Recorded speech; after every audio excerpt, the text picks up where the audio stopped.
The research that we do in this setting and in our smaller social groups allows us to look at both genetic and environmental factors and how they interact as monkeys go from infancy through the childhood years into adolescence and into adulthood, and whether the changes that we see have correlates in their genetic background, whether the differences in the dominance hierarchy that we can see very dramatically here are doing things like affecting their gene expression as well as affecting levels of their stress hormones and levels of their neurotransmitters. And we can take the data that we get just watching these monkeys interact in undisturbed fashion and then go to our smaller groups and start making manipulations. What happens when monkeys are moved from one group to another? What happens when monkeys are formed into new groups and are getting together for the first time? What happens when they get to an age both out in the wild here or in our smaller groups when mother starts paying less attention to them because she's getting ready to have her next offspring.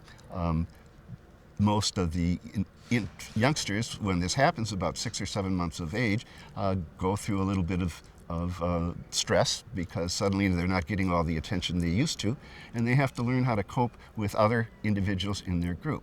We're very interested not only in mother-infant relationships, but what kind of friendships these monkeys form as they are growing up, because when they are in the equivalent of childhood years, they will spend several hours every day in active social play. And we know that this social play, far from being frivolous, is actually provides a forum where every behavior they're going to need to use in their complex social world when they become adolescents and adults can be practiced and perfected and developed long before those behaviors actually have to become functional.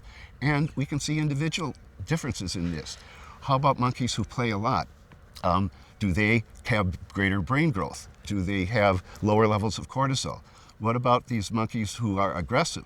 In the wild and in groups like this, what happens is other monkeys don't like them because they play too roughly and they start avoiding them, and these monkeys start becoming isolated even though they're living in a social group. That affects their serotonin metabolism. And now we're seeing to what extent these kind of differences are showing up in terms of gene expression. So underlying this interest in individual differences at the behavior or emotional level are underlying biological factors that in turn can be traced back to genetic differences as well. So because we can get all these different sorts of data from the same individual and then compare them for that individual in one social situation as opposed to in a different social situation, we can get an integrated picture of what underlies personality and how flexible it is, how malleable it is, if it can be changed for the better, or in some cases, does it start to deteriorate?